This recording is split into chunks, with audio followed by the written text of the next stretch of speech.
say? How do you say? I'm just blessed to see another day. I go by the name of Terror the Barber, and this is Razor Sharp Podcast. Today, we have Nebraska's own, the barber that do what she do and don't want to hear nothing from nobody. Sit in a chair and get right. Texture styles is what she do. Sheer works is what she finessing. Color, braided, makeup what she need to. She is the barber of all barbers. Let them know exactly who you be. What's up, guys? Thank you for the intro. My name is Michaela, the Michaela Holmes on Instagram. You can find me as the Michaela Holmes everywhere you look. Log Mm-hmm. on. I'm on your timeline. I know I am. I'm in Omaha, Nebraska. I'm from Lincoln, Nebraska. I'm an educator with Johnny B. I'm a part of the Sharp Fade Partners. I'm the creator of the studio sessions. I'm also an assistant barber instructor.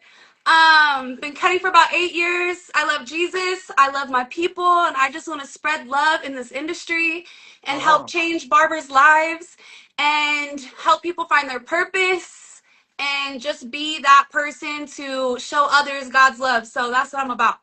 Okay, so that's what you about, but who are you? Who is Michaela? Ooh, a creative, a Mm-hmm. thrifter, an artist, a goofball, a goofy goober, a crazy cold barber. I can do everything, anything, versatile and everything. Mm-hmm. Very confident person. That's who That's a I am. fact.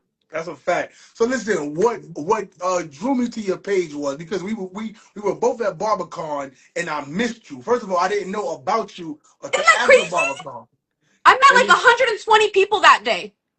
it's crazy how you can not know. And BarberCon changed my perspective on a lot of things. I said to myself, I'm Me gonna go into too. these rooms. I'm gonna try to introduce myself to as many people as possible because you just don't know who they are. And once I left BarberCon and I'm checking out BarberCon Dallas hashtags, and you came on, I was like, okay. And then I was looking at the work and I was like, oh, her energy matches my energy, and I can't believe I missed her while I was in Dallas. And I was like, I gotta get to know who she is. I started stalking your page, checking out your work, seeing that you locked in just the way I'm locked in. I said, listen, this is somebody that God is gonna send me through her path again. But I know it's gonna take some time, but I gotta get on the podcast because she is so amazing. Thank I need you. people to know who you are. So where do you get this charisma to be who exactly you are? I think the way that I am today, my mom raised me on love. I'm gonna say that. I had a really rough childhood, but there was always love. Love was like the biggest thing for us. Going through my childhood up to my adulthood, I experienced a lot of hardships. I had a really tough life, and I didn't let those things make me a victim and hard. I let those things make me a lover of all and a lover of everything. Mm-hmm. So my lens that I see the world and I see others, I just see everybody and I meet everybody with love. So it just allows my energy to just bring that. I'm upbeat. I'm just so excited to be that light, because there was a time where I didn't have a light and I Mm-hmm. needed that light. So I have to be that light. So I just bring Absolutely. that light with me everywhere I go. That's amazing. We just don't know what people go through that shapes them and mold them to who they are. But we gotta go through some things to become who God really wants us to be. And Absolutely. everybody has a testimony, everybody has a story. And I'm glad to be able to like sit down with people and get their story because your story is gonna inspire a thousand other people I hope so. that's going through something that's gonna, you know what? If she did it, I could do it. Especially the young girls, even the young boys, everybody, because your Everybody. story is going to be inspirational. So, what got you into barbering? Okay, so this is not a short answer, so I'm gonna need you to, because it's a big one, okay? Okay. So back in the day, so when I first became a barber, it wasn't really like a dream of mine. It wasn't something that I was like, oh, I've always wanted to do this, or like some people, they're like, oh, well, I hated how people cut my hair, or this or this. I didn't know nothing about barbering. I learned how to cut hair in 2012. My Mm-hmm. high school sweetheart, his mom taught me how to cut him and her other son's hair. She was a single mother and she had 6 sons. Mm. and she was a lawyer. So it's like she had no time. She's a single mom. She's not going to go to the barbershop, pay for 6 kids' haircuts. That's Mm. crazy. That's multiple bags. So me being the girlfriend that was always at their house when I was in high school, she was like, "Hey, I'm gonna show you how to give them little 1, 2, 3 fades, and you're gonna help me out every 2 weeks. You're here all the time. Get to work." So she taught me how to give them haircuts. So it started off like me just cutting their hair, the boys' hair every once in a while. And then, me and my high school sweetheart, a lot of crazy stuff happened. We ended up living together. And I was still his barber for quite some time. I was jacking him up. But he ended up passing away when he was alive. Him and his mom were always like, "You got to go to hair school, Michaela." I'm like, "No, I don't want to do hair. I don't want to do it with girls. I don't want to do because I just wasn't feeling that. I was kind of like tomboy. I wasn't feeling that." So Uh-huh. he passes away. Years go on. I'm a single mother. I was a waitress, and one day I was like, "I'm gonna go get my hair done." I went through a pink hair phase. Okay, so this is a dark time in my life. I did the crazy pink hair. A girl's going through when the hair gets pink. I went to the hair school to get it pink, and I met the barbers, and I was like, "Yo, they're doing designs. Like, I like to draw. Like, I was selling my paintings before I graduated high school. So that was already like a thing for me." So I Yeah. was like, "Yo, this is kind of cool." So after I went and got my hair done, I went back the next week and I was like, "I want to undercut. Like, I want to see what they can do because I Okay. love art." So went and got an undercut, and I was like, "I'm going to sign up." So I went the next week and I got a tour and I signed up. And it was like crazy. Just the craziest decision I've ever made off a whim. You know? But you were supposed to go there to go through what you was going through and to see that the creativity that you already have in you and you've seen at that school. So how was your experience while going to barber school? So I had a very interesting experience, and I would love to know if others have also had a similar experience. Mm. Because when I go in front of classes and I talk about my experience, some people look shocked. When I was in barber school, I had to make a decision between being a mother or continuing barber school. Mm. It was a really tough decision, and I don't want to break down all the details of that. But my babies were babies, and I gave them up for adoption for me to be able to stay in barber school. Wow. So dealing with my fiance dying, and then I have kids, and just going through that crazy time, I made that decision to stay in barber school. And during that time, I was bullied really bad in barber school. The one thing that was really nice about barber school is that I was able to really laser focus on getting good at everything.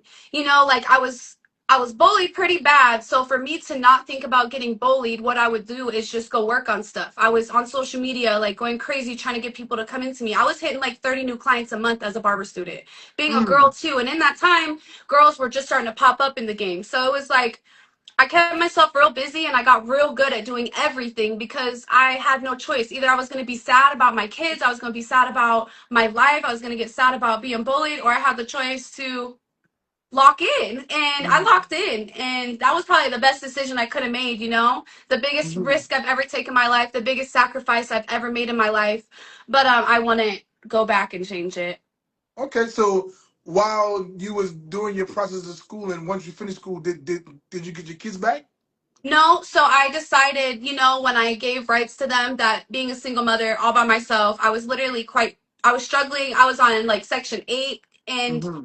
that wasn't fair. To be a Yeah. young mother, one of the dads was jailed, the other one's dead, and it was just like Mm. that they deserve a better life than what I could give them. And if I can get it through barber school, then it's worth it. If I can make sure that my career makes up for the sacrifice I had to make so that my kids see me happy, healthy, they will be happy and healthy. And they're doing so well. They are so well off. They're so happy.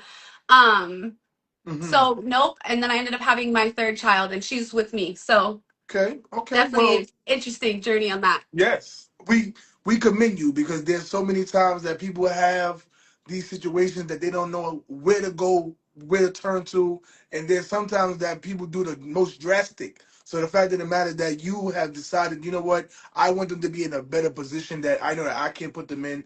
I'm going to do what I believe is best for them, and the fact that you stayed on track with them to make sure that they were good, and Yep. then you have your third child, and now you know exactly what you need to do how you can develop Absolutely. yourself and make sure that the third child will be the Has the one that's best right life. underneath your weight. So yes. So we commend you for that. You know what I'm saying? Because Thank you. everybody's story is different. Your story of how you got into barbering and will fuel you to be the best in your craft. And I see your work from Thank you. designs to colors to braiding to everything, and your customer service and your informative information.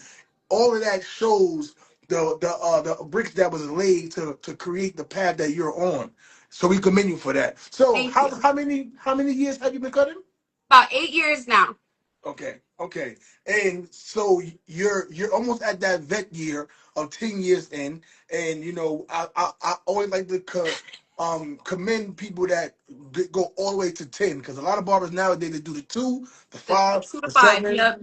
and they say, okay, maybe, but you already passed that 7 year itch. Now we in the stretch to the 10. So we definitely want to watch and continue to watch you and see how much you thrive. What got you into educating? Um, Honestly, I feel like that's such an interesting question because I wouldn't say it took hmm.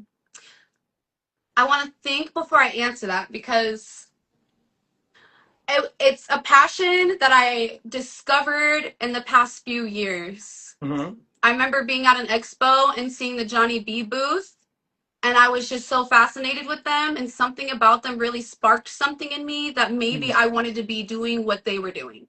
Mm-hmm. And it took me to put myself out there battling a little bit more to realize, wow, McKayla, you know a lot more than you thought you knew, and Mm-hmm. you're a leader. And I didn't really ever see myself as a leader until these past couple years, and it just unlocked something. And I was just like, education. Like I love this industry like it's my baby. And I was just cutting hair. I always said I wanted to be platform, but I didn't understand like difference between platform and educator. And now something about I don't even know how to quite fully answer it because it's Yeah. just something that I just found within, and it just flourished. It's like you watered it once and then it just next day crazy jungle. You know what I'm Mm-hmm. saying? But Okay. I think it Who, was being at that who, hair show, seeing what people were doing. God blessed me with a voice, and I mhm. realized that, and I want to share it. Who were some people that you've seen while you're going to these shows that would groom would that you would take like bits and pieces of their style or how they move to become the platform artist that you are, because there is a difference between a platform artist and an educator. There's people Yeah, that go on platforms that don't know how to explain themselves, don't know how to articulate, don't know how to break down either the products or the tools, and you right. just say, and then you just waiting for them to get up the stage to see the real person. So how did you hone in on all of that? Oh, Um, and so and and, and who influenced you? So I'll start with who influenced me. So when I first started cutting hair, Sophie Polk, Stay Gold, and DG Cuts, those and Lacey Lady Barber, Okay. those two were like those three were like the first girls that I ever saw. I was like, yo, like right there. And then seeing like my OG, the Godfather of hair in Chicago, like him. And then just being around people like Pat Paul Holmes. That's one of my really close friends. Uh-huh. And then, like my educators, when I was in barber school, they kind of really influenced me to be where I want to be. But then when I decided, like, okay, McKayla, when I realized that my story wasn't for me, it was for other people. And when I realized all that stuff, that's when I was like, okay, you're not meant to be platform just cutting hair. That's not you. God bless you Mhm. with this voice. You're able to project. You're able to speak well. You have a lot of charisma.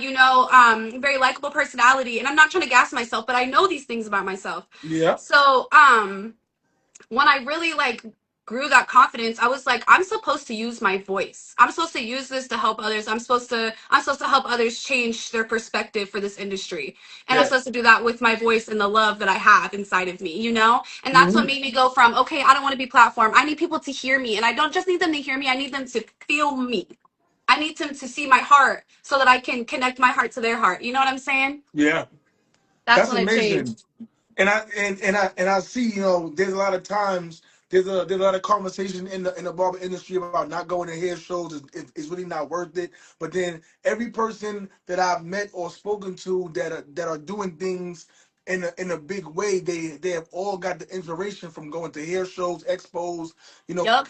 cosmetology expos, that they have seen something that sparks something in them to want to go back and do that where they're from. And it's like I tell people all the time, you need to one always do continuing education, because there's always new Absolutely. things that's always evolving, and you get stale by just staying behind your chair and scrolling. So I always commend people that take the time out to go to these different hair shows, see things that they think is lacking, or where they can bring something to the table, and you have found that, and Yeah. saying that you want to use your voice to inspire others and educate others and really get your point across. So how many years have you been doing that, being an educator?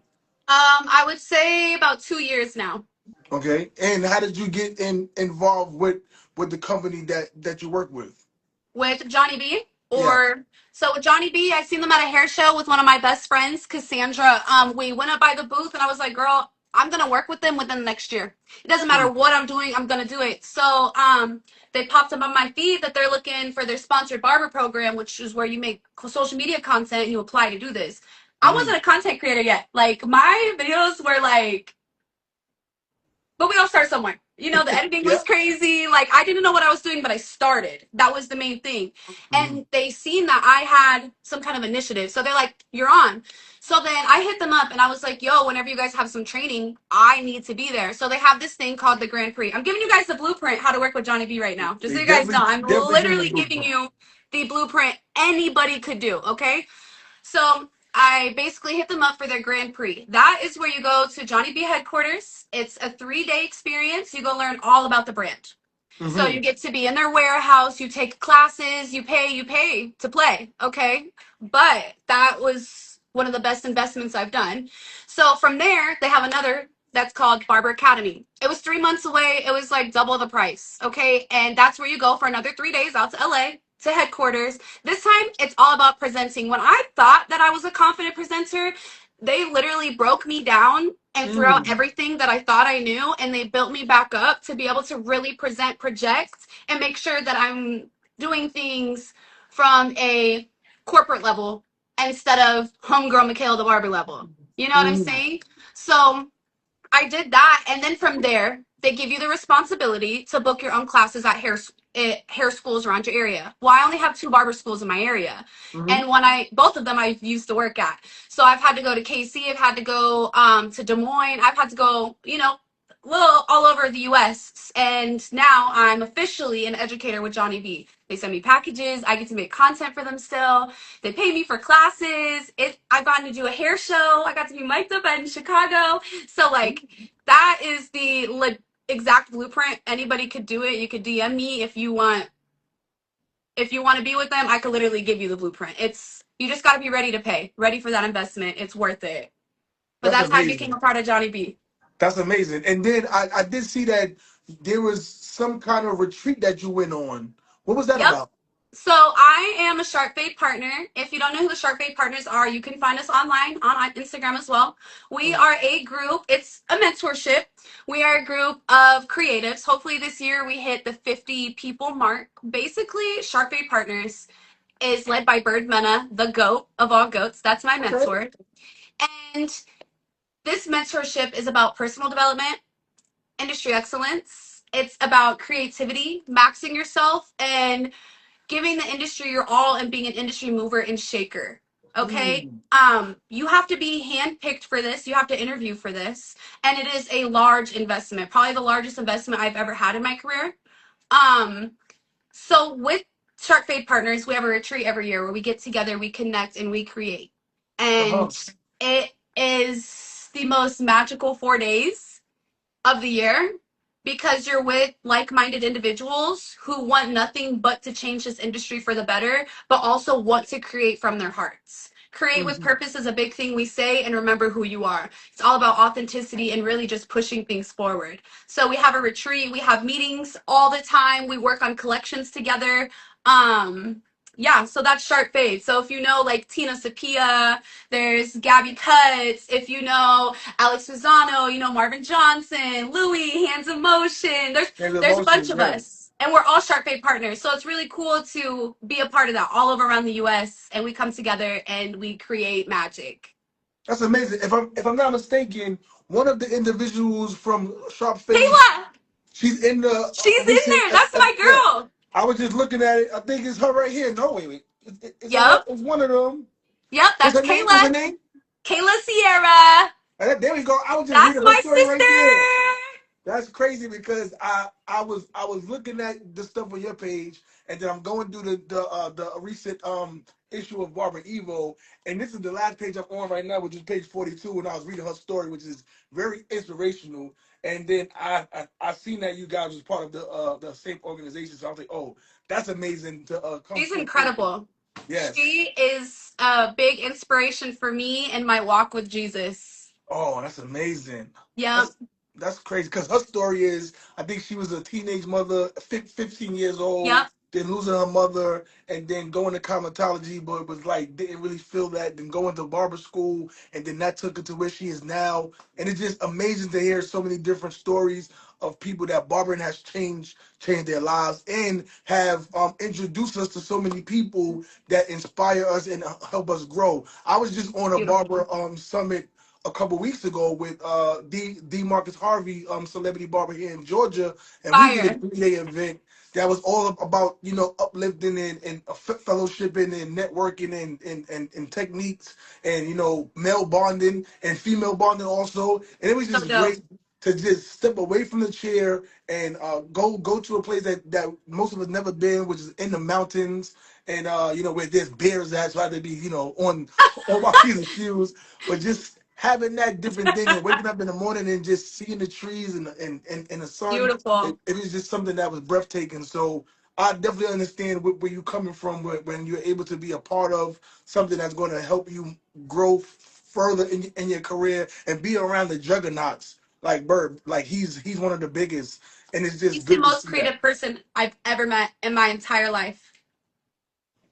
Yes, that. I mean, that's just so powerful. So, um, with all these things that you got going on, from um being very informative online to not just your clients but to barbers, having a voice, bringing a lot of humor to your content, and you said that you had to make your way to create that, coming from we having bad angles and bad audio and bad edits to how you do it now. How do you hone in on your skill to bring such great quality? Honestly, I my content journey, to me, it's kind of weird because I didn't realize I was improving, but I was improving. I was just remembering like little things. Clean off your lens. That's one little thing. Make sure that you have a camera that's clear, that's getting at least a crisp image the best you can. Instagram will mess up the quality a little bit, but Hmm. like making sure that you have that. Now, like my angles, I'm not gonna lie to you, I wing it. I'm winging it every day. The stuff that I post, I'm winging it. I'm just before I get into my creative mode, I pray that I can make an impact with something that I post. And Mm. honestly, like my editing and everything, I just try to show as much personality as I can while Hmm. still showing skill. And I just cut. Sometimes I'll do a voiceover, sometimes I won't. But Hmm. like, I don't put in too much work into my content because I want it to feel like I'm creating something with purpose. I don't want to feel like I'm just creating just to create Hmm. because, how do I do that with love? Like when you're cooking, if you Oh just yeah. cook to cook, the food's not going to be that good. But No, if it you ain't. cook it with love, it's going to hit extra hard. So that's what I think about when I'm doing content. It's like, okay, if I can just try to make some kind of impact, even if it's a video that don't hit, it's still like, just like, okay, I'm going to do my best. I just got to make sure my camera is cleaned off. That's the Hmm. biggest thing because I see a lot of content these days that looks like you can tell they really want to get good, but the one thing I think that's holding people back is the quality because Yeah. we want to see anything. We're people just want to see anything, but we just want to see a clean visual. Yep. You're And right. that's You're it. right. That's it. Clean off your camera. Don't record with a potato. Yeah. That's it. That's like just I'm winging it. Honestly, I'm just Well, doing you're the doing best I amazing. can. You're doing an amazing job at it. I'll be like, Thank Dad, you. how did she do this? And it's Thank just you. good to hear that with the effort that we put in, that people are seeing, and they're listening, and they're paying attention, and we're leaving an impact on people. I see it by some of the clients that you have in the chair, especially the Mr. T haircut. The Mr. T haircut by far, said, first of all, that was phenomenal, and then the Thank you. smile on his face afterwards. And I said, you He gave him loved it. exactly what he wanted. And a lot of times barbers are not doing that. They're not listening to what the client wants. Did he want that haircut, or was that something that you just wanted to Yes. do? And you executed it perfectly. The Thank you. symmetric, it was so symmetric. It was on point. It was very detailed, and and the one thing was it fit the shape of his head, Great. It and did. It that's really important. did. Yes, yes. So you know what? I wanted to ask you, because you do have a post online, because I do know that you're in a suite now, right? I'm in a studio like space. Yeah, not a Okay. barbershop. Okay. Um, did you start off in a barbershop? Yeah, so when I first got out of hair school, I started at an old school shop, been there 30 years, black owned barbershop, right next to the military base. And then Really? I Okay. went to another barbershop about 4 minutes away from that barbershop. Mm-hmm. Still by the base. Multicultural, which was dope. Very chill. And then I went to like a hype barbershop where it was like super fancy inside. It's on and popping. Like everybody goes there from the city. Mm-hmm. Um, but the way that I started viewing the industry during that time is when I started to really have when I was at that hype barbershop, I really started to have like this awakening.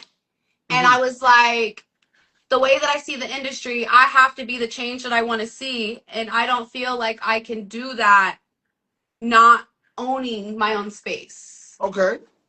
I feel like and this is any barbershop and all barbershops. This is not any barbershop I've worked at specifically, okay? Because there's Mm-hmm. nothing but love to the owners and the shops and all the barbers I've ever worked with. Um, but one barber doesn't clean up their station, they look dirty. Guess what? You all look dirty. You got one Everybody. barber running behind. Yeah, that might be their business, but you all look like you're not punctual. You got one barber coming in slides and Crocs. Guess what? You all look unprofessional. And I know that some people are going to disagree with me, Mm-hmm. but being a woman that's never been in barbershops before I became a barber, I'm going to tell you that's what I was thinking. I'm Mm-hmm. also, like I look at some of that stuff and I'm like, why would an owner allow some of this? And it's not disrespect to an owner. It's just the way that I want to do business. I want families to be able to come to my shop. I want single dudes to be able to come to my shop. I want single women to be able to come to my shop. I want transgender people to be able to come. I want people from all walks of life to be able to come into my shop and feel comfortable and welcome and that they're getting a luxury experience. Yes. And I feel like when you're in a barber shop that you're not owning, it's a little bit more difficult to control that. And the reputation I have in the industry, I take that very seriously, and I want people to respect that. Mm-hmm. And I had to make that jump if I wanted to be the leader that I am becoming today.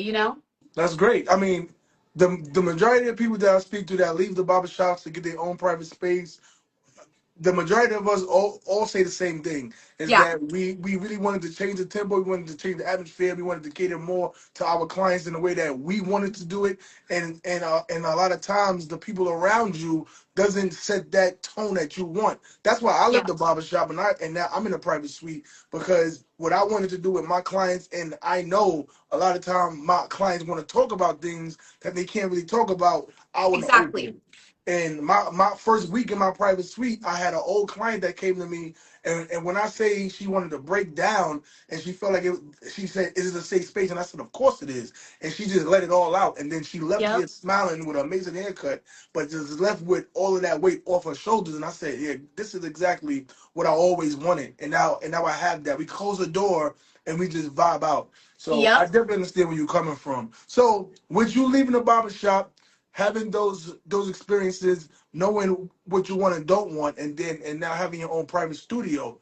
Now I see that there is a divide when it comes to this barber pole. We have the black and white barber pole, and we have the traditional red, white, and blue barber pole. And I wanted to get your perspective on it. Is there a divide when a person puts the black and white barber pole up, in comparison to the traditional? Can I be so real with you? I don't Oh, focus on any divides in this okay. industry, literally at all. The only thing I ever hear about is like girl barber, boy barber bullshit, excuse my language, Hmm. or the sweet life versus barbershop Okay. bullcrap too. I try so hard to just knock anything that could divide us more because we don't need to be divided. I think the black and white barber pole aesthetically is dope to me. I'm not putting a red, white, and blue one in my shop because I don't have any red in here Hmm. except in trophies, baby. Okay, but but like aesthetically, I'm not putting that in my shop. But I do love what it represents. Now, if I had Hmm. a location outside, I'm putting the red, white, and blue. But Hmm. I have black and white in here, and it's just Okay. aesthetically pleasing. But I will not, with any brands, anything in this industry related at all, I will not allow a divide in us at all. Like that video, I was like, oh, sweet life or barbershop. I don't care. Shut up. Yeah. Because it's like, I will not fall into anything that divides us. I have a whole educational series that's about bringing us together. I will not focus on anything that brings us apart because we all need it. I love that. I love that. We all need I love that. it. You know, I was in a barber shop, and the only reason why I brought that up was I was in a barber shop because I go around letting people know about the new cordless airbrush gun, which is the no clog. And I was going to Okay. the barber shop talking to the client, I mean to the barbers, and one of them brought it to my attention. And I said, I never one I don't have a barber pole at all where my suite is. And I said, I do see that a lot of suites have the black and white barber pole, but I don't really see them having the traditional That's a good colors. observation. And I was like, do they feel that the black and white pole represents a higher stature when it comes to us having our own space? And the traditional barber pole just leaves it as what that is over there. And it was just something that, I said, let me ask you because that's a new question that I'm implementing that I want to ask, especially people that have their own space. If Yeah. that's something that was on your mind. So, but I I think it's I an respect that. aesthetic. Hmm. I think it's an aesthetic. I also don't see that I'm at like a higher level because I'm in a suite, but my clients say they love it. They think it's bougie. It's like, but the barber pool, I refuse to allow that to separate us. Now, if I had a shop that was like all black and white, I'd probably put that pole in there, the red, white, and Mm. blue. But I'm all Mm. about aesthetic. And I think Okay. and I think that's most of the suite life people are about, right? Yeah, yeah, yeah. So, Because we have the right to change this. Even one of my suite mates, he was in there last night, and he took everything out and just changed everything around and uh, painted the wall a different color and changed the aesthetic because me us every being six in months. spaces, you got to change it up, not just moving Yeah. stuff around. You know what I'm saying? So Yep. I definitely understand that. And I can appreciate your point on that. There should be no conversation when it comes to anything when it's divided. There's been Nope. conversations in the barber industry that really stemmed a whole bunch of things in the last couple months, and I said I wanted to stay away from that. Yep. Let's get done with that because it was just beating a dead horse, and I said it's not really getting us nowhere. So what we're doing in Georgia, and I want to know about where you at in Omaha, is we have a community and we have created something called Faith and Fellowship, where we come together every single month to come together to do a barber mixer. And then we also have So D. Marcus cool. Harvey is doing something called Barber's Love, and it's like Barbers Love Bowling, Barbers Love Tacos. That's So dope. we're just creating a community to come together. What's the community like in Omaha when it comes to Okay. barbers? So I'm gonna say this. When I tell people I'm from Nebraska, they say Alaska, they say Alabama. Put some respect on us. Okay, we got a lot of cold barbers out here, but I'm gonna tell you something. Ever since the beginning of time with Omaha, we've been a segregated city, okay? Uh-huh. And somewhere there's a downfall here. For the longest time there was only one barber school, okay? Now there's two. I've worked at both. I've had the opportunity to feel two different vibes, two different cultures. The problem with the culture in Omaha is that there's not much of a culture. We all know each other because it's small. There's amazing barbers. Everywhere you turn, there's a heavy hitter, okay? We got some incredible barbers, but there is a lack of community. That's where I come in. Mm-hmm. and where the studio sessions comes in, and that is an educational series that I have created to empower barbers locally to be able to teach classes. I provide them the platform, the marketing, the promotion, the space. I also help them sell the tickets on HubKnox. I create the entire event. All they have to do is prepare the material they're going to be teaching, and I even help them find models. I scout people to come to the classes. I will individually message specific barbers that I think would be a great addition to that class, so to build that kind of community together.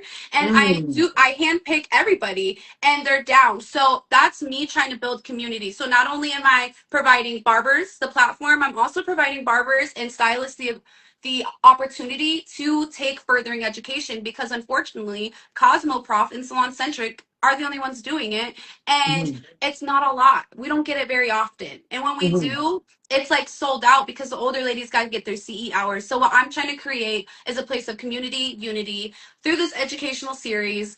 But then once I get a little bit more momentum, once I build a team, because essentially I'm trying to build a team of amazing barbers with nothing but love, nothing but great reputations, people who act with integrity and carry themselves like a very respectable barber, someone that I would look up to.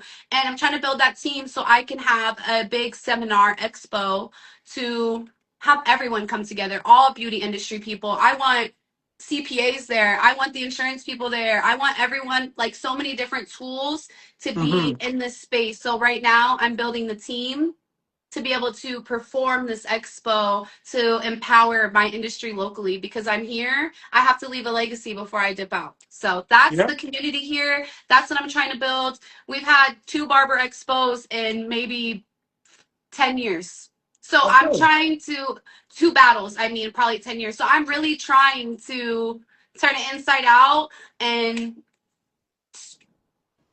Yeah. that's, you know, Yeah, unique. that's what I'm Yeah. trying to What do. is what is So the population? Do you think as far as barbers there? Like as far as the barbers, you said there's two barber schools. Are there a flux of barber shops, and is it a big amount of? Is there a large amount of barbers that's out there? we got a ton of barbers. Uh huh. We got a ton of, like, when I was in barber school, the city I'm in now, Omaha, they said there was over 200 barber shops 8 years ago here. 200. Okay. Now I'm telling you, so a couple blocks north of me, over here off like 42nd Ames, it's North Omaha. It's considered the hood, but right in that area, there's 8 barbershops on one corner. Okay. Everybody wants Wow. to be a barber. I love that. I love it. I eat it up. Hmm.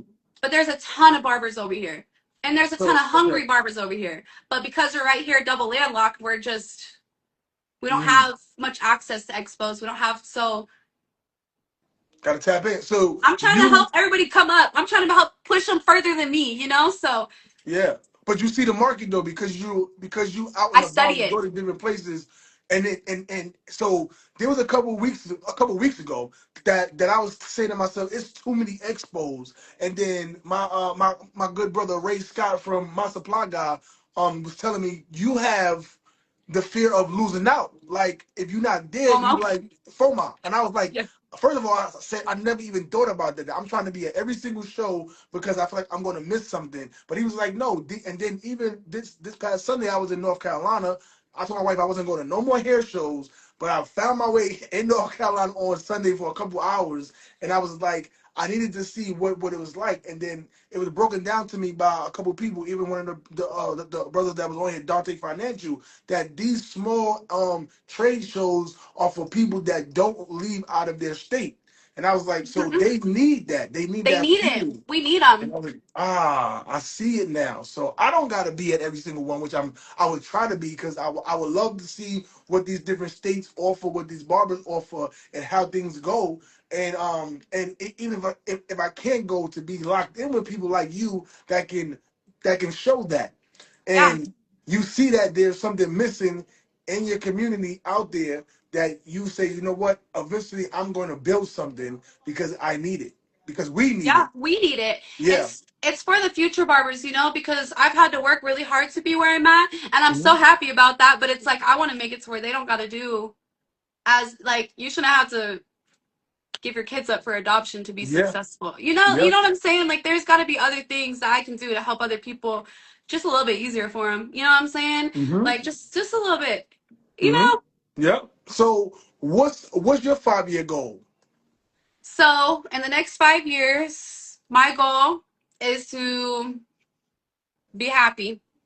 First of all, I'm Okay. gonna always start with that one because that's the most important thing. God always provides me with what I need right on time. So just to be happy, but I am going to own a bigger space in the next 5 years. That'll be about probably 4 chairs. It's going to be a creative space. There's going to be a photo studio in there. There's going to be space for education. I'm going to be hosting education. I'm going to be traveling around the U.S. Only cutting hair a few days a week, and I'm going to just be educating people on how to cut hair and using my voice to not only honor God, but to just help inspire people to find what it is that they're meant to do and just be able to use that and to bless other people with that. And I don't know, I'm going to be Shark Bait partner, Johnny B, for as long as I absolutely can.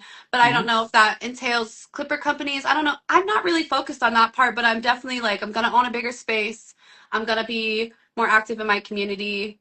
I'm going to Hmm. be happy. And honestly, like, am I going to be in Nebraska? I don't know. Am I going to Hmm. be somewhere else? I don't know. But I just know Hmm. that I'm going to have a shop. It's gonna be a creative space. I'm gonna be making clothes. I'm gonna just be happy, I'm gonna do it all. chasing my So heart.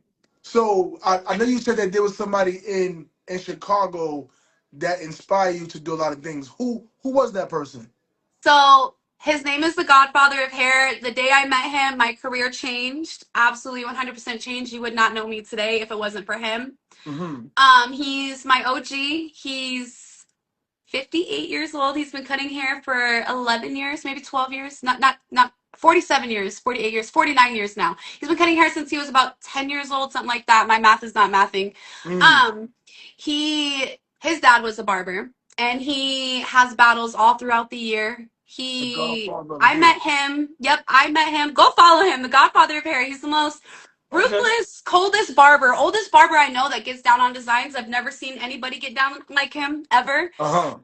I met him at Barbers with Attitude, BWA in Chicago by Barber Nos. That's my Uh huh. guy. My model was there after I competed. I was the only girl in the freestyle battle. Uh I came all the way out there by myself. My little client, him and his mom flew out. I was gonna pay for them. They wouldn't even let me pay for them. huh. I competed. I killed it. That's when I Uh huh. found out I'm a beast. And he Okay. seen my design. He said, "Hey, who did that?" And my motto was like, "She did." And him, and I went out to lunch the next day. And ever since then, I have been blessed with opportunities that I can't even fathom. Uh huh. Ever since then, like, he really pushed me to find the monster inside of me that needed to come out, to find the motivation inside of me to come out. Um, It's I my amazing. my first trophies I ever won was at one of his shows. I walked out with 3 trophies that day, and I didn't have none. I competed all over the U.S. and I kept losing. And I finally went to his battle, and I walked out with 3 trophies. And just meeting him changed my life completely. He is the most humble person I've ever met. Every time I go to Chicago, about 5 times a year, I make sure he's the first and last person I see. Hmm. And he's like, like, when you have something so cool and so good, you just want to show it to everybody. You're like, look what I got. Look it. Look. That's Godfather of Paris. Look at what I got. Like, he's the best friend that I've ever had in my whole life. And without him, I would not be the barber or the person I am today.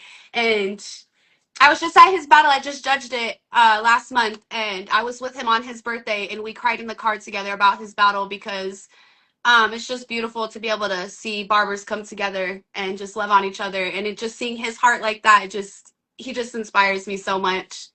You know, Mm. We that's my salute the guy. Godfather here, man, for everything that he is doing and the fact that he could be so influential to you, to fuel you, push you, motivate you, to just help you be who you are. And the fact that, we all need OGs, we all need mentors, we all need somebody that we could confide in to be vulnerable with and that's gonna help us. And so we salute him, whoever he is. I'm gonna Yes, I'm gonna find him. I'm gonna stalk him. I'm gonna get locked in with him because he's if it's somebody amazing. that's important to you, he needs to be important to me.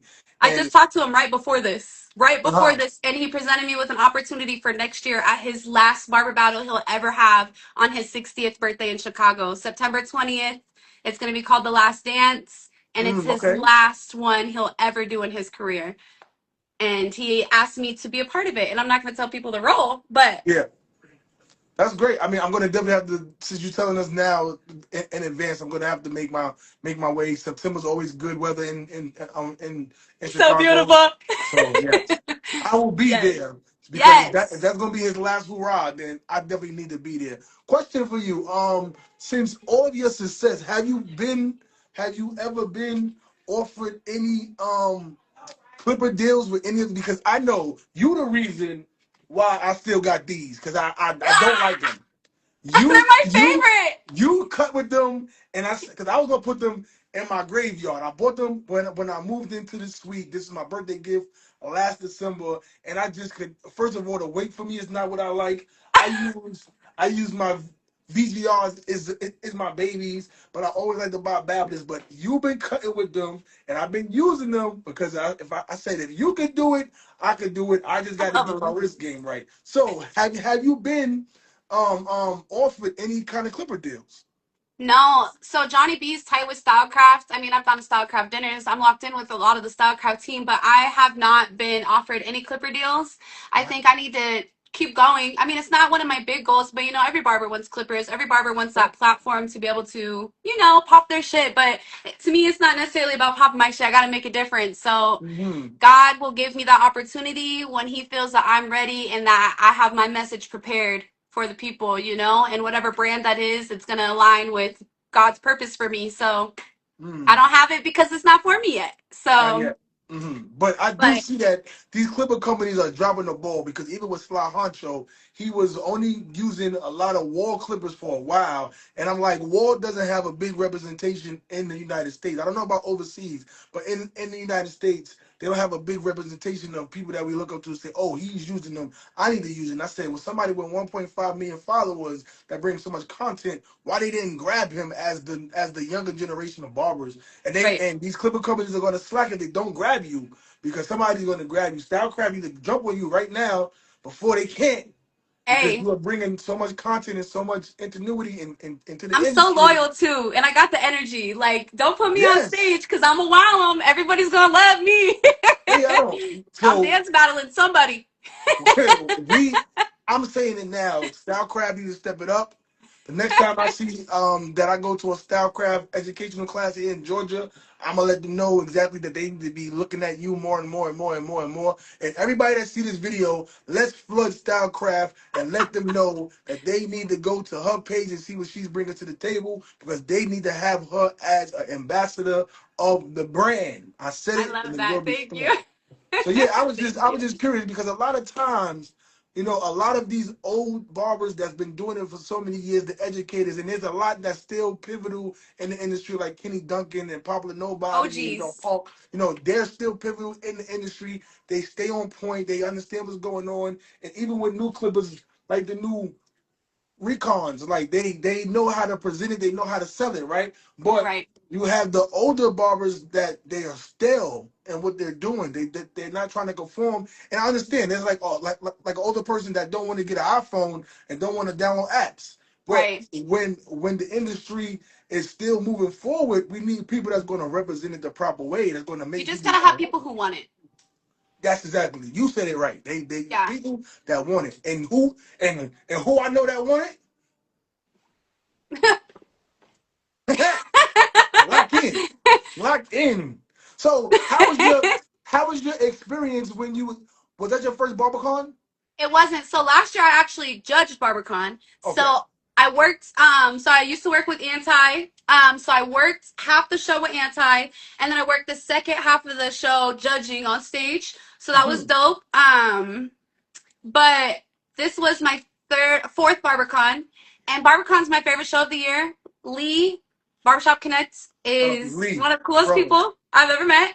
Um that show is the most intimate show for barbers. I feel like that's the show where you're going to meet the most amount of people if you look at networking Hmm. in the right way.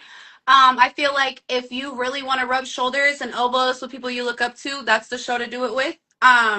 Lee looks for the underdogs. He looks for the people who are slept on and he gives them opportunity. So Yes. BarberCon, all those barber there's, a lot of them are the underdogs. A lot of them Yep. are slept on. So what he does is he gives them a platform and a space to all come together and we don't have to be the underdog that day. So Absolutely.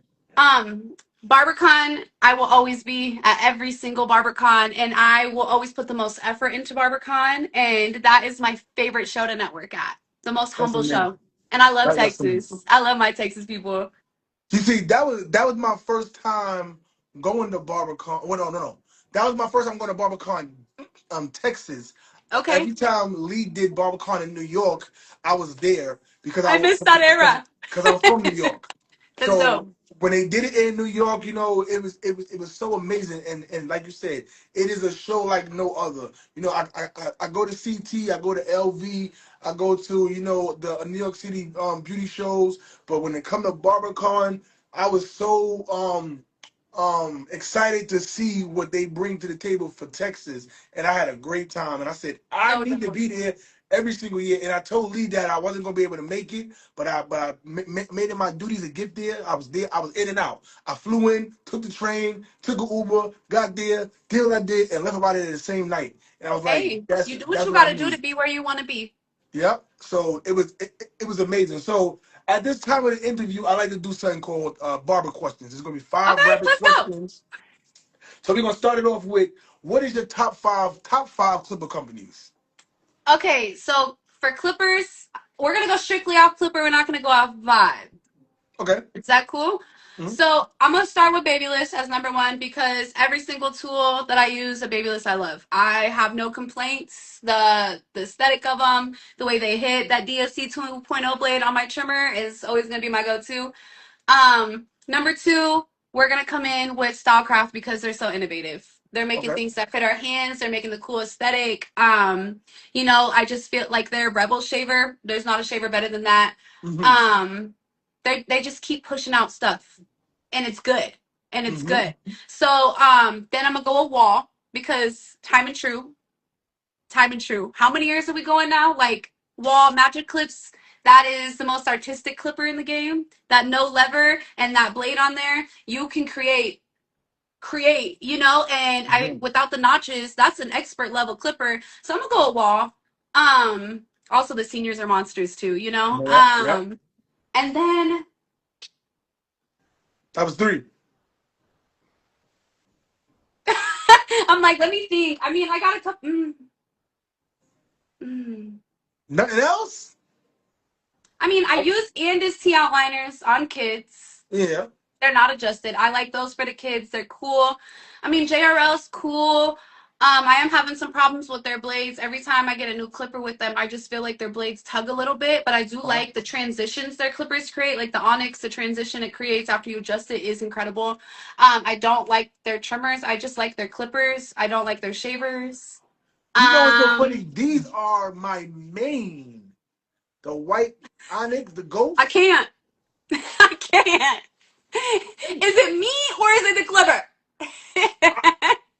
I don't know, but I got these from my supply guy barber event last year. I got them free, and I was never a big JRL fan, and I adjusted it, and they was hitting. And then what the bad part was, it hit the cool kid can, and the teeth broke, and they had to buy a new blade. But the blade was only $25. I Oh, had bought it that night, and I got it in like 2 days. Put the blade right. on, adjusted it, perfect, and I love them. But you saying that, I don't know. Okay, Oh, but okay. take what I say with a grain of salt because Of I course. am the type of barber I can use any clipper, Anyway, yeah. but I need to use it a lot to get to Mm, like it. And if I haven't used it a lot, I can't I really get it. give you. So like my JRL, my Onyx, I've used them. They Mm-hmm. those are I my get it. go-tos for a long time. But those are my top three. I don't really want to throw nobody else in there just because I haven't done nothing enough to really be Yeah, like. But those other three, like I have worked. You know I what I'm get it. saying? So I I get could it. really. Okay. But So don't ask that me was. about no TPOB because we spread nothing but love and positivity, baby, I and we was. don't I use was gonna those. ask. I was gonna ask. I don't care how good they are. They. I mean, they are. I'm not gonna go there. I'm not gonna go there. Second question I got for you is being licensed important, and why? um, hmm. Is being licensed important to cut hair at a barber shop? In general, is it important for the industry? Is it important for the client? Is it important for you? Okay, this is where I stand with being licensed as a barber. Mhm. I feel like if a barber's better than me, if a person that cuts hair, notice what I just did with that. If a person that cuts hair is more skilled than me and I feel like I can learn from them, a license doesn't matter anything to me when it comes to education. Mhm. Okay? And I'll say that because I can learn from anyone. We can all learn from anyone. Doesn't matter if they're a barber or not. Everyone has something to offer. If you're not licensed and you know, if you actually know and understand more about haircutting than me, it doesn't matter to me if you're teaching me something. Yep. Okay. If I'm taking my kid into a barbershop to go get a haircut, I personally would prefer a barber that has a license. As an educator, I feel like it's important to have a license. Just because, I put in 2 years of barber school. If I had to do that, you should have to do it too. I don't think that there needs to be like a rush, but I do feel like that should be a goal. Otherwise, Mm. like maybe this isn't for you if you're not going to put in the work like the rest of us. I try to stand really neutral on it because, Okay. like everyone deserves a space at the table, license or not. But the ultimate goal should be to acquire a license or quit cutting hair. I like that. I like You know? that response. Yes. Third question I got for you is: does a social media presence help gain new clientele? Oh yeah. Oh yeah. Explain. Explain. It don't matter what you're posting either. Like I get clients from just looking pretty online, which I hate. Don't do that. I also get clients from being silly. I get clients from just posting education. I have more people come in from my educational content than anything because they're like, well, if she can teach it, then she can definitely cut my hair. So I get Okay. a lot of those. I also feel like social media, it doesn't matter how good you are as long as you're consistent. If you're posting every single day, annoying the crap out of people, letting them know you cut hair, you're gonna get new clients. That's how I've done it. I'm Okay. not from Omaha. I'm from an hour away, and I started over completely clean here after barber school. And I have built my clientele to where now, like, I get to travel around on my own money, and like, I do whatever I want. I just took my daughter to Puerto Rico for her 5th birthday, and I want to be able to do that without social media. So, like, Yes. and it's not that social media pays me because I only get paid through one social media outlet, and it does bring you clientele. It don't matter what you post. Just you could literally go on there. Hi, I'm a barber. Cut. Mm. And then you can Yeah. get a client from that. So I think social media is it's Let's major go. key. And if Okay. you're using it as an excuse, well, I'm not booked, but I hate social. Sucks for you. Sucks for you. Mm. Yeah. you know. I get it. I get it. The fourth question I got for you is where do you see the barber industry in 5 years? Well, since I'm gonna be a part of it, Facts. since I'm gonna be a mover and shaker, I feel like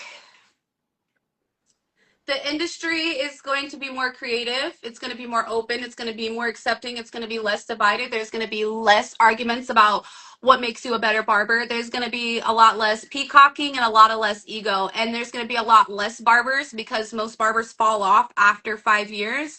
So in Hmm. 5 years, all the people who did it for money are going to fall off, and all the people who do it because they genuinely have a passion for it are still going to be rocking and rolling. And regardless, our industry is going to be beautiful. Expos are going to be beautiful, and there's going to be so much more purpose, and Mm. that's happening. That's Yeah. it. Yeah. And when you say that, it's just like truck drivers, right? During the pandemic, so many people got the CDLs to become truck drivers, and then once everything got crazy, and now all the people that got their CDLs that was truck driving, a lot of them are not truck driving no more, and now they doing something else like working in the warehouse or something. So we see that people going with what the fad is, and then they see that, oh, it's really not for me, and then they end that and go to Yep. something else. So I could definitely see that. My That's final barber question for you is: what kind of barber are you? ooh. Mm-hmm. Okay, so that's kind of a crazy question because I have this thing in my head where there's Got different you. types of barbers. Uh-huh. Okay, we got the neighborhood barber, which we need. We need the neighborhood barber. There's no disrespect to the neighborhood barber because without the neighborhood barber, there would be no barbers because they're our inspiration. Uh-huh. They're the OG. Okay, the Uh-huh. original copy. So I feel like we have our neighborhood barbers, Mm-hmm. and then we have our barbers who are just cutting hair just to get by for their families. We got people who cut hair just because they love the artistry in it. We got the barbers who want to be famous. We got the barbers who want to be educators. Um, Hmm. I am the barber who wants to create and make an impact. I feel like I love cutting hair. I don't want to be behind the chair forever. Yeah. Not full time anyways. Like I want to be cutting hair every week, but I just don't want to have to like work my life away, you know? Yeah.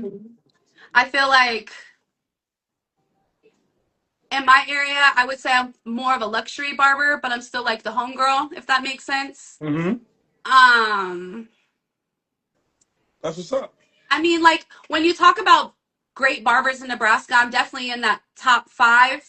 You know what I'm saying? But Uh it's not because of social media in that sense. It's because of skill. So huh. I'm a skilled barber, and I feel like that's why. If that, I don't know how I'm making sense of this, but I'm trying No, to no, make you sense making of this. sense. It's But all preference to who you believe that you are and what you bring to the table and what right, impression that you're leaving. So me, I'm the type of barber that I cater to my clients and I solely focus on clientele. I mean on customer service. I want you yeah. to come in and have a great experience from the ambiance to the atmosphere to the energy in the room to the music to what I know exactly how you like it when you come in. Every single client, my setting is different. I know what we watched last when you was here. I have a note of where we stopped at, Oh, that's in the nice. movie. So You when do you it more come than back, me. we're gonna go back to where we ended. Like we were just watching Welcome Home Roscoe Jenkins. I know that we stopped at an hour and 25 minutes. When my client get back in the chair, we go to an hour and 25 minutes. And then it's like, oh man, you are always on point because I It's pay fire. attention to detail. So that's what I solely focus on is making my client understand that I appreciate the fact that they take the time to come to me near and far, the time to book with me, to sit in my chair and to be catered So by me. And I don't got to be the best barber. There's barbers that could cut me out of a paper better than bag, me. but That they can't do this experience. the service that I do, The and that's 80/20 how I rule do. Yeah, is 80/20. 80/20. That's the golden rule as a barber. 80% is that service, 20% is the cut.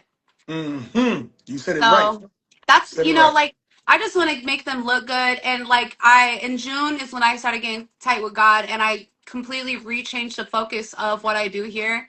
And now I'm just trying to make an impact in my client's life, use my chairs in ministry instead of just getting them, nice service, have fun, fresh cut. Now it's like, okay, let's talk about something meaningful. Let's make an impact on each other's lives today. Let's vibe. Let this be your light hour of the day. Mm, Like let this just be where you could just chill for a bit and then get back to it. But my that's amazing. clients know that I want to create. I just want to create something, whether that's a vibe, whether that's a connection, whether that's a fire haircut. I just want to create. That's So amazing. So thank I you. definitely thank you for answering those top five It barber looks questions that I, every single person that comes on. And barbering with Adrian Adrian, my guy. asks first question that I wanted to ask because he got two. The first one is so would you like to be famous? Okay. Do you want I to don't like be that do you want question, to be in Adrian. here? Do you want to be in here? Yes. This is this Do is you the want to know? question. I need to be in there, and I feel like I need to be what they call famous, and it's not a want. I feel like it's a real desire and passion, It's a only need. because I have been like Job. I don't know if you guys been reading the book, but like Job, like I have been put through what some people would consider hell. But that Hmm. wasn't for me. That was for me to impact others. And the only way that I'm going to be able to make the full impact is to get as much exposure as I can because Yes. God made me my purpose to help others change their lives. And I am not going to fully be able to do that unless I have the reach that I need to. And that doesn't just mean me be able to share with others. I need others to be able to share with me too. So yeah, Hmm. I do want to be Famous. famous, but I Yes. don't want to be famous for clout. I want to be famous for change. I get that, So but me too. Like I've been doing this capturing the barber industry for about 13 years, going to different hair shows and things of that sort. And I'm like, but I know what I bring to the table, and now I'm starting to get the recognition that I deserve. And I'm like, yeah, I just like. I had won these clippers the other day at the Barber Evo event, and I said I deserve it. And everybody was like, "Yo, how you win?" I deserve it. God wanted me to get them, or somebody else would have got it. So it's and like, somebody else would have done got him. That was for you that day. Absolutely. exactly. That blessing was for you for a reason. Yes, so we want to be we gonna be famous because the only way that we could do the work that God has instilled in us to do is by getting people to know our faces and our names, so that we can spread the ministry, as Yep, some as say. long as your heart posture is in the right place. That's the thing with a lot of barbers. They want to be famous because it looks like it's so easy on social media. But Yep. there's a difference. If your heart posture is just towards being famous and getting clout, it's not gonna be purpose led with God. Hmm. But if you have your heart in the right place and your heart posture is with him and you want to be famous, he's gonna take you there because he knows that your purpose and your heart is meant for greater than just to Hmm. online, you know? Yep. And then Yeah, the second that's question, the second question that Adrian asks is, why do you think that there are more unlicensed barbers now? I'm going to say that there's a lot of unlicensed barbers now because that's the fad. That everybody wants to be a part of something that's cool, and people could buy a pair of clippers from the beauty supply store and start practicing on themselves and learn on YouTube, and then get people to trust in them to cut them in the basement. But again, also there's more barber schools being created now than ever before, and there's I more love it. barbers going to barber school and being licensed. So let's not think that there's not a lot of people out there that's being licensed. I think it is a balance of the two, of the amount of barbers that's unlicensed and the amount of barbers that's licensed. My girl So. said they aren't barbers, they just cut hair. And that's the wordplay I said earlier, like respectfully, you just cut hair. And Hmm. that's cool. That's still a flex. But like you're a barber when you hold that license. That's right. I Yeah. I I think that there's a lot of unlicensed barbers because some people I feel like are lazy. On average, people only use 60% of their potential on a daily Uh-huh. basis. So to me, I think a lot of people are lazy and they want things for the wrong reason. So they get into it for the money because it seems like it's great money, but that's because they're not doing business the right way. There's great money, but for these new unlicensed barbers, that's what they're looking at is the bread. And honestly, like, if that's Yeah. not the right place, you can't love money, love God. That's not how it works. And that's what Nope. I think it is. They're lazy and they're looking after money and that quick, easy, okay, I just made $500 today. And it's like that there's a high off of that. There's a high. Yep. So why do I want to go to barber school for a full-time job? Because here it's 1,800 hours and you go 8 to 5 every day. And then one day a week you go 8 to 7 and every other Saturday. So it's like you're there all the time. So it's Yeah. like they don't want to commit to having to do that and work a night job. People want life to be easy. Ain't shit supposed to be easy. Chasing your Hmm. dreams isn't easy. Everybody would be doing that. Everybody would be chasing their dreams. It's not meant for everybody. That's why everybody only uses on average only 60%. And another statistic, this is gonna be for New Year's resolutions, but only I think it's 90% of people don't actually commit to their goals that they set for New Year's. Okay, but the go-getters, it doesn't matter if it's New Year's or not. The other 10%, we're going no matter what. So that's why I think there's a lot of unlicensed barbers. It's because people are lazy. And Yep. I don't mean that disrespectfully. People just don't want what they want enough. They only want it a little Agree. bit. You gotta want it with every little piece of you. And Yep. that's what I think it is. People just don't want stuff bad enough. They just want it handed to them. And unfortunately, like I'm gonna need you to run at least 10 marathons.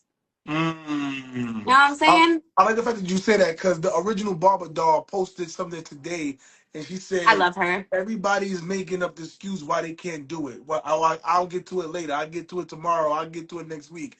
When I No, lose weight, when do I it look like now. this. Now is Yep. the time. You see me, people be telling me that like the daylight savings that just happened, right? And it got to the point now where your phone does it for you because most of the time people don't remember to do it. And I say I don't even care if the time changed or not. I'm not on a time. I'm on my time. It could be My 2 o'clock time. right now, but I don't care if it's 2 o'clock right now. It's my time right now, and I focus on what I got to do right now. I don't need a reminder. I don't need something to give me some kind of alarm. What I know is that if I need to get it done, I'm gonna get it done, and that's what a lot of Absolutely. people are not doing. They're procrastinating and waiting for the right time to do something instead of just getting up and doing it. So You I know? salute you on that. Yes, I Thank you. definitely do that. My high school sweetheart, he was 19 when he died and he had a dream too. And he wanted to be a dad and he wanted to teach his kid how to play football and how to go fishing and those were like real dreams for him. His dad died when he was a baby. He never got to meet him. So it's like somebody that I love so like his birth year, death year right on my hands. he didn't get to live his dreams. He died at 19, right when we start figuring out what our dreams are. Mm-hmm. So if you have something like that, if you know someone that didn't get to do it, you got to do it for them and for their mama, and let their mama know every Mother's Day and every birthday that you love them and do it for Mm-hmm. them. You know, if you don't have nothing else, you got to find some kind of reason to go. There's got to be some reason for you to go. Yeah. Something. You can have 10 reasons to go, but I just feel like not enough people have a reason to go, you know? That's a fact. And I want to end this with, because I know you put up a post on your social media, and you made a statement that this is what my dream looks like. And I think the post was you cutting, if I'm not mistaken. But Hmm. what does your dream actually look like? My dream, my dream is to not live nothing like how my mom and dad lived, to raise my daughter nothing like how my parents raised me. My dream is to make sure my daughter never wants for nothing. My dream is to make the most impact, put the most output possible to change this industry because, like I said, I love it like a baby. My dream is to be on stages educating, and if it's not educating with hair, it's educating with Jesus, you know? If somehow making an impact, praying over events, traveling, and just showing people my heart and being able to share their heart with me and hold other people's hearts close with mine. My dream is just to be able to travel. And one of my biggest goals is to go teach a class somewhere in South America in Spanish. So that's one of my real big things right now. I'm really trying to hone in on that. Um, but I got a lot of dreams. I'm a dreamer. I'm a goal getter. I'm like an all go, never stop. Like my clients know I work myself sick. Like my dreams are, they're running from me. One thing I always say, I'm gonna say this, and then I'm gonna stop rambling. I Mm. feel like in my life there's no balance. So as a dream chaser, as a creative, as someone who is constantly trying to go chase their dreams because no one in my family has ever done that. No one has ever done that in my family. I'm the one who's doing it. So there's no balance in my life. What I found is that there's a rhythm that I have created, right? And Mm.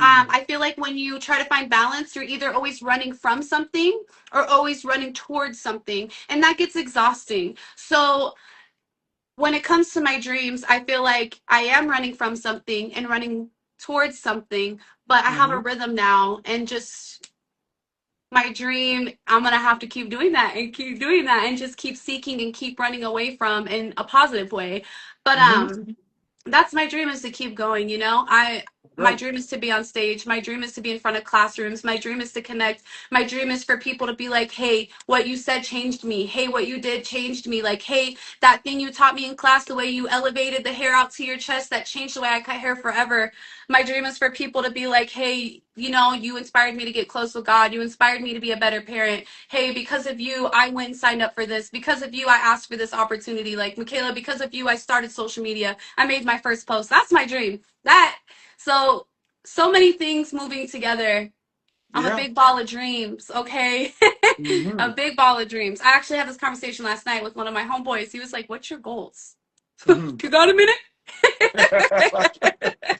But you So, see that all of those things is like music. Like you said that you move at your own rhythm. We rhythm. have to make our own music. We got to use the snare. We got to use the bass. We got to use the And guitar. We got enjoy to use the it because keyboard. it's That's beautiful. what it is. It's Yes. beautiful. That sound is beautiful. Man, whether you crashed Mm-hmm. your car, you were late to work, you spilled your coffee, guess what? That's a beautiful little the Yep. rhythm of your day and your life. That journey is beautiful.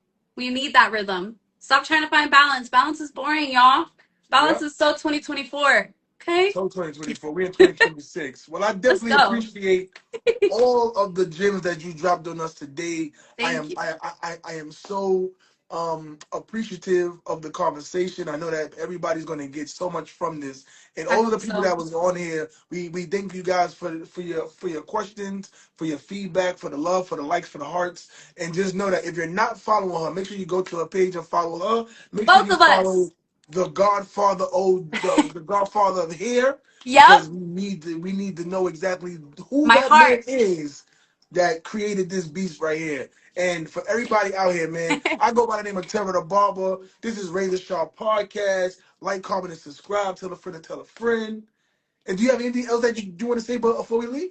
I just want to say thank you from the bottom of my heart for giving me this opportunity to be able to share my heart with you and for others and to build this connection between us and hopefully we can do more work here soon. We catch Yep. up at these expos and we make Yep. a difference in people's lives. And I want to thank everyone who hopped on here. A lot of my clients are on here. A lot of my Shark Bait partners hopped on here. A lot of my friends hopped on here. And I just want to thank everybody because without you guys, my dreams don't get to do anything. I need the support. I'm not self-made. I don't do this alone. I do this with everybody who's running with me. So let's keep Mhm. running. Thank you guys.